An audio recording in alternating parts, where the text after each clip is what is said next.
ओम शांति।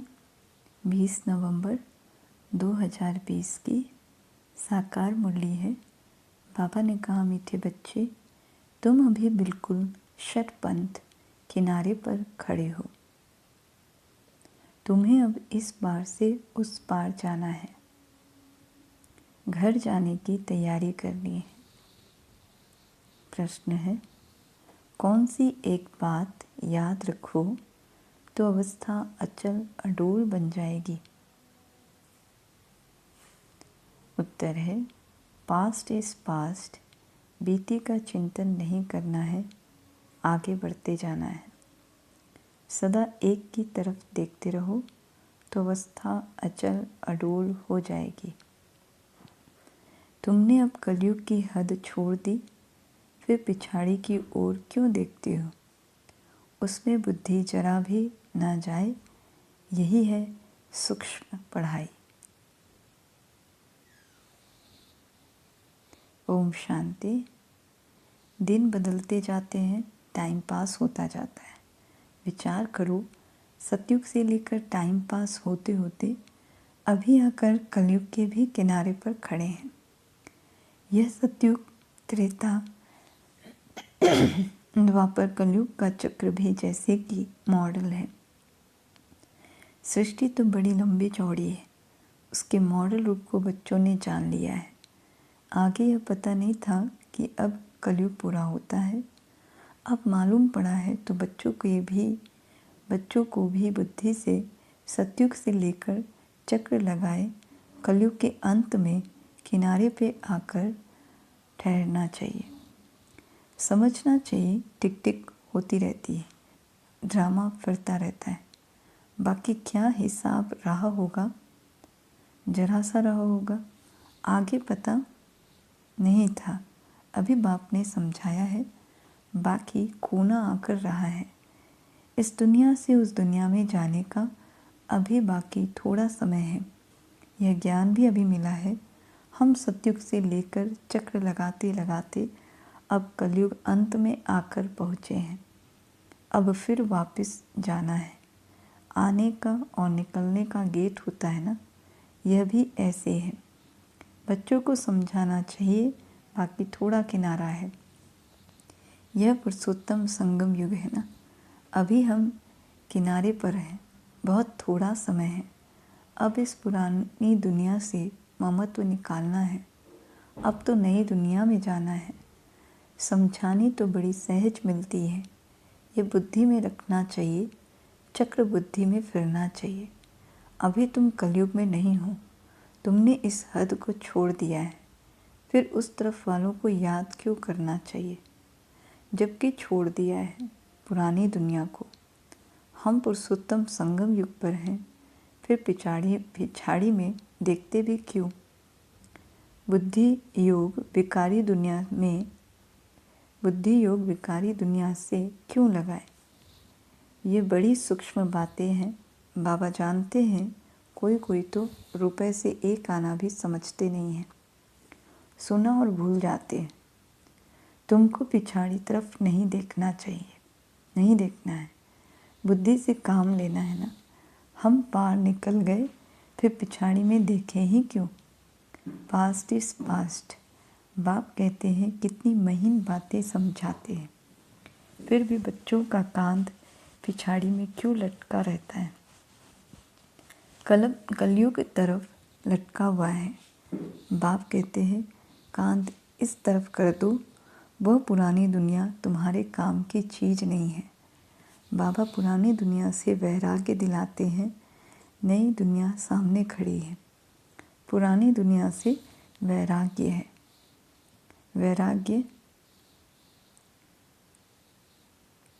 विचार करो, ऐसी हमारी अवस्था है। बाप कहते, पास्ट इज पास्ट। बीती बात को छीतो नहीं। पुरानी दुनिया में कोई आश नहीं रखो। अब तो एक ही ऊंच आश रखनी है, हम चलें सुखधाम। बुद्धि में सुखधाम ही याद रहना चाहिए, पिछाड़ी में क्यों फिरना चाहिए? परंतु बहुतों की पीठ मुड़ जाती है। तुम अभी हो पुरुषोत्तम संगम युग पर। पुरानी दुनिया से किनारा कर लिया है, ये समझ की बात है ना। कहाँ ठहरना नहीं है, कहाँ देखना नहीं है, बीती को याद नहीं करना है।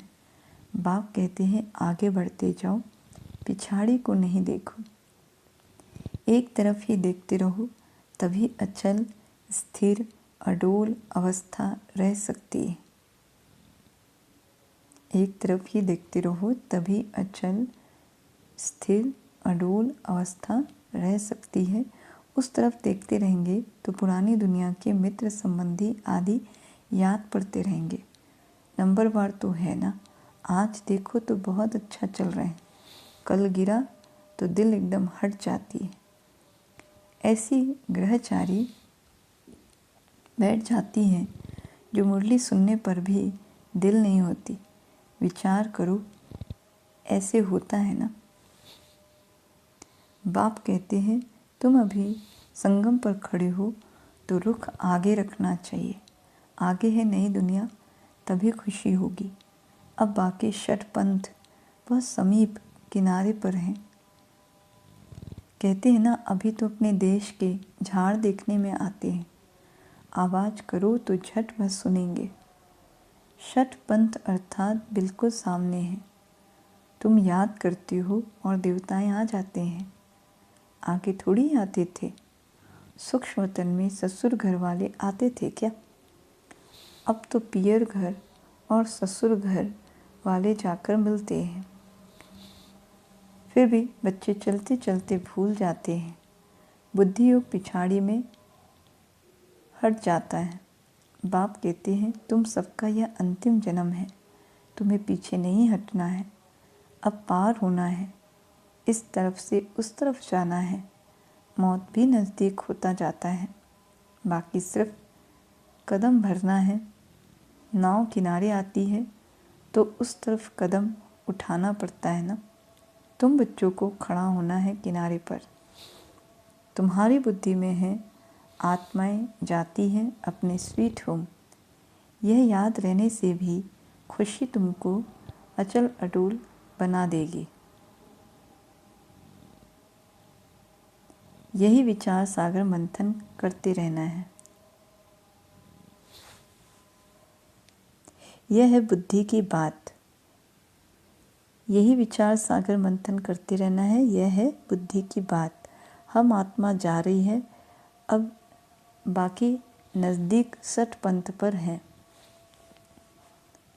बाकी थोड़ा समय है, इसको ही याद की यात्रा कहा जाता है। यह भी भूल जाते हैं, चार्ट लिखना भी भूल जाते हैं। अपने दिल पर हाथ रखकर देखो। बाबा जो कहते हैं कि अपने को ऐसा समझो, हम नज़दीक शतपंथ पर खड़े हैं, ऐसी अवस्था हमारी है। बुद्धि में एक बाप ही याद हो। बाबा याद की यात्रा भिन्न भिन्न प्रकार से सिखलाते रहते हैं। इस याद की यात्रा में ही मस्त रहना है। बस अब हमको जाना है। यहाँ है सब झूठे संबंध, सच्चा सतयुग का संबंध है। अपने को देखो, हम कहाँ खड़े हैं। सतयुग से लेकर बुद्धि में यह चक्र याद करो, तुम सुदर्शन चक्रधारी होना। सतयुग से लेकर चक्र लगाए आकर किनारे पर खड़े हुए हो। षट पंथ हुआ ना।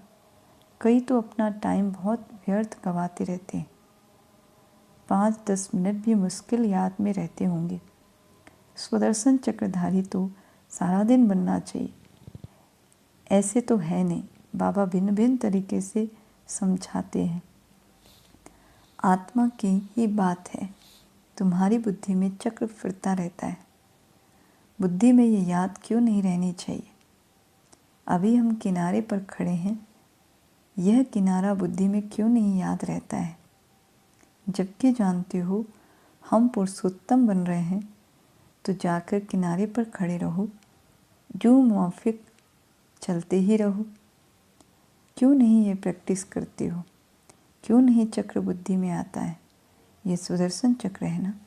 बाबा शुरू से लेकर सारे चक्र समझाते रहते हैं। तुम्हारी बुद्धि सारा चक्र लगाए आकर किनारे पर खड़ी रहनी चाहिए। और कोई भी बाहर का वातावरण झंझट ना रहे। दिन प्रतिदिन तुम बच्चों को साइलेंस में ही जाना है, टाइम वेस्ट नहीं गंवाना है। पुरानी दुनिया को छोड़ नए संबंध से अपना बुद्धि का योग लगाओ। योग नहीं लगाएंगे तो पाप कैसे कटेंगे? तुम जानते हो यह दुनिया ही खत्म होनी है। इनका मॉडल कितना छोटा है, 5000 वर्ष की दुनिया है। अजमेर में स्वर्ग का मॉडल है, परंतु किसी को स्वर्ग याद आएगा क्या? यह क्या जाने स्वर्ग से, वह क्या जाने स्वर्ग से। समझते हैं स्वर्ग तो 40,000 वर्ष के बाद आएगा। बाप तुम बच्चों को बैठ समझाते हैं। इस दुनिया में कामकाज करते बुद्धि में यह याद रखो कि यह दुनिया तो खत्म होने वाली है। अब जाना है, हम पिछाड़ी में खड़े हैं। कदम कदम जो मिसल चलता है। ड्रामा जो है जो मिसल धीरे धीरे चेंज हो रहा है। मंजिल कितनी बड़ी है, बाप तो मंजिल को जानते हैं ना। बाप के साथ दादा भी इकट्ठा है, वह समझाते हैं तो क्या यह नहीं समझा सकते? यह भी सुनते तो है ना।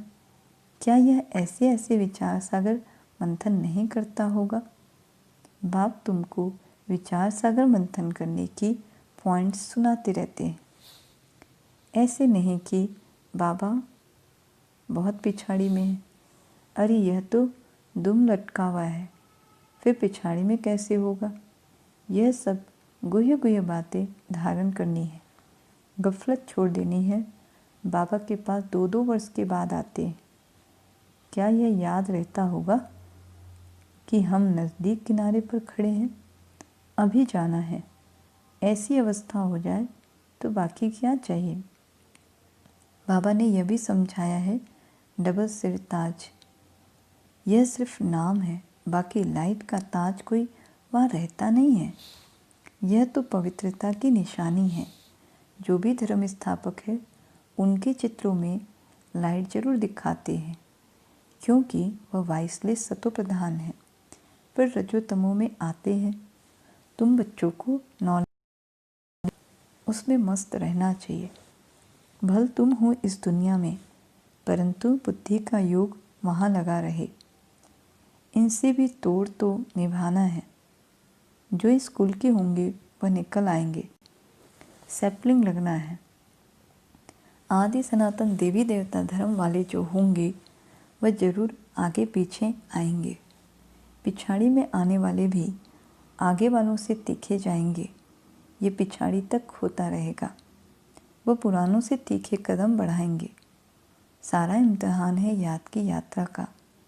भल देरी से आए हैं, याद की यात्रा में लग जाए और सब धंधाधूरी छोड़ इस यात्रा में बैठ जाए।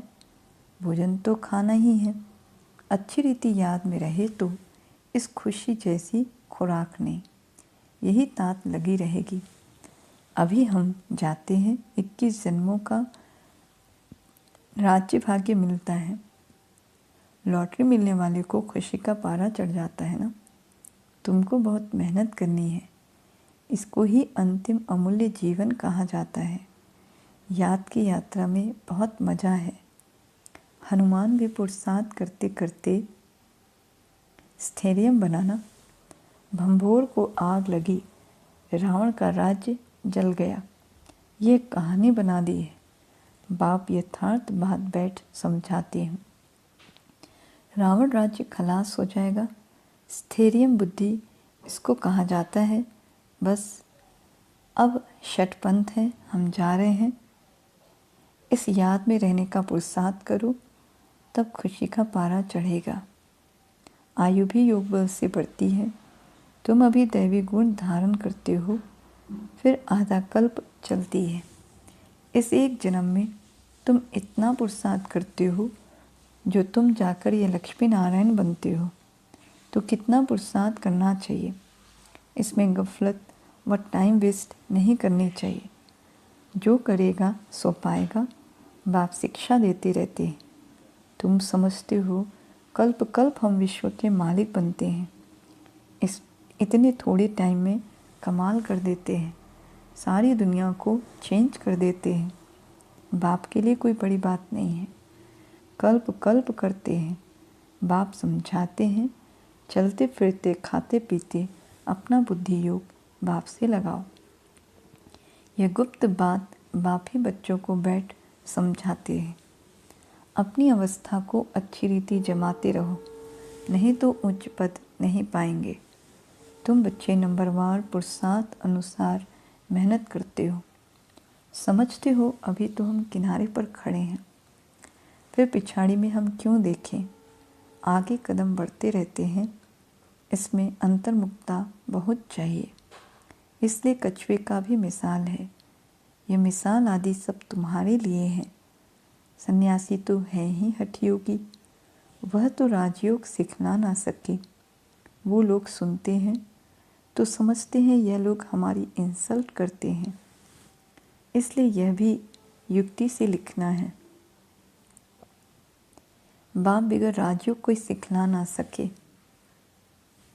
इनडायरेक्ट बोला जाता है तो ख्याल ना हो। युक्ति से चलना होता है, जो सर्प भी मरे लाठी भी न टूटे। कुटुंब परिवार आदि सबसे प्रीत रखो, परंतु बुद्धि का योग बाप से लगाना है। तुम जानते हो हम अभी एक की मत पर हैं। यह है देवता बनने की मत। इसको ही अद्वैत मत कहा जाता है। बच्चों को देवता बनना है। कितना बार तुम बने हो? अनेक बार। अभी तुम संगम युग पर खड़े हो। यह अंतिम जन्म है। अब तो जाना है। पिछाड़ी में क्या देखना है? देखते हुए फिर भी अपनी अडोलता में तुम खड़े रहो। मंजिल को भूलना नहीं है। तुम ही महावीर हो जो माया पर जीत पाते हो। अभी तुम समझते हो हार और जीत का यह चक्र फिरता रहता है। कितना वंडरफुल ज्ञान है बाबा का। यह पता था क्या कि अपने को बिंदी समझना है? इतनी छोटी सी बिंदी में सारा पाठ नोधा हुआ है जो चक्र फिरता रहता है। बहुत वंडरफुल है। वंडर कहे छोड़ना ही पड़ता है। अच्छा, मीठे मीठे सीखी लदे बच्चों प्रति माता पिता बाप दादा का याद प्यार और गुड मॉर्निंग। रूहानी बाप की रूहानी बच्चों को नमस्ते और हम सब रूहानी बच्चों की रूहानी बाप दादा को याद प्यार गुड मॉर्निंग और नमस्ते नमस्ते नमस्ते। शुक्रिया बाबा, शुक्रिया आपका पदम पदम शुक्रिया जो आपने हमें अपना बना लिया, आप समान बना लिया। प्रधारणा के लिए मुख्य सार है। पहला, पीछे मुड़कर नहीं देखना है। किसी भी बात में ठहर नहीं जाना है। एक बाप की तरफ देखते हुए अपनी अवस्था एक रस पर रखनी है। दूसरा, बुद्धि में याद रखना है कि अभी हम किनारे पर खड़े हैं। घर जाना है, गफलत छोड़ देनी है, अपनी अवस्था जमाने की गुप्त मेहनत करनी है। वरदान है, विहंग मार्ग की सेवा द्वारा विश्व परिवर्तन के कार्य को संपन्न करने वाले सच्चे सेवाधारी भाव। विहंग मार्ग की सेवा द्वारा विश्व परिवर्तन के कार्य को संपन्न करने वाले सच्चे सेवाधारी भाव। विस्तार है, विहंग मार्ग की सेवा करने के लिए संगठित रूप में रूप और बसंत, इन दो बातों का बैलेंस चाहिए। जैसे बसंत रूप में एक समय पर अनेक आत्माओं को संदेश देने का कार्य करते हो, ऐसे ही रूप अर्थात याद बल द्वारा, श्रेष्ठ संकल्प के बल द्वारा विहंग मार्ग की सर्विस करो। इसकी भी इन्वेंशन निकालो। साथ साथ संगठित रूप में दृढ़ संकल्प से पुराने संस्कार, पुराने स्वभाव, पुराने चलन के तिल व जौ यज्ञ में स्वाहा करो। तब विश्व परिवर्तन का कार्य संपन्न होगा अथवा यज्ञ की समाप्ति होगी। स्लोगन है,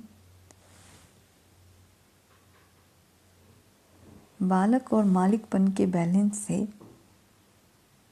प्लान को प्रैक्टिकल में लाओ। बालक और मालिकपन के बैलेंस से प्लान को प्रैक्टिकल में लाओ। अच्छा, ओम शांति।